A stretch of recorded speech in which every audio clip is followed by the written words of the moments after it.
সকল প্রবাসী ভাইদেরকে বলবো ভিডিওটি আগে মনোযোগ সহকারে দেখুন, তারপরে কিছু কথা বলতেছি। আজকে এটার ফয়সালা কইরা তারপর এখান থেকে যাবেন। আপনারা কি ফয়সালা করবেন? আপনি এখানে বসেন। ওনাকে দেখেন নাই? বসেন এখানে, আপনি বসেন। এই দেখা যায়, ওনার দেখা যায়। উনি আপনার কি হয়? ওই যে শুয়ে আছেন, কি হয়? উনি আমার শাশুড়ি হয়। আপনি আসছেন কেন এবার সেটা বলেন আগে। ওনার ছেলে আমার হাজবেন্ড হয়। ওইটা মজা লাগে, মায়ের মজা লাগে না? প্রবাসীর মায়ের জায়গা হয়েছে গোয়াল ঘরে। দর্শক, ছেলের বউ তার শাশুড়িকে দেখেন কি পরিবেশে রাখছে। দেখেন অবস্থা। একটা মা কখনো এইভাবে এই যে ছাগল বাইন্দা রাখছে, ছাগলের পাশে রাখছে মাকে। এইটা কোনো মানুষের কাজ হইতে পারে? এই আপনি একদম তো কি একটা অবস্থা দেখছেন। প্রবাসীর টাকা ভালো লাগে, কিন্তু প্রবাসীর ফ্যামিলি মেম্বারদের ভালো লাগে না।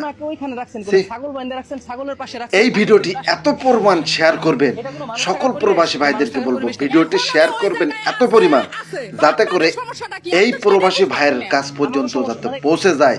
ওনার মাকে কোন হালতে, কোন অবস্থায়, কোথায় রেখেছে, এই ভিডিওটি দেখে ওনার অবশ্যই জানা উচিত। আপনারা কি দেখে যাবেন নাকি? যে আপনারা এবারের ভিতরে ঢুকছেন, বেরোন আমার বাড়ি থেকে।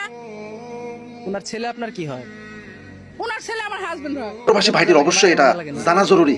ওনার ঘরের স্ত্রী ওনার মাকে কিভাবে ট্রিটমেন্ট করতেছেন, ওনার টাকাকে খুব আলিঙ্গন করতেছেন, কিন্তু ওনার মাকে এভাবে গোয়াল ঘরে ফেলে রেখেছেন।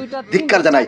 এই যে ফ্যামিলির মেয়ে, এই মেয়ের বাপ মাকেও জানা উচিত তার মেয়ে কি পরিমাণ বেয়াদব, এবং এই ধরনের কিছু মহিলার জন্য আমাদের পুরো সমাজটাকে কলঙ্কিত হয়ে ওঠে।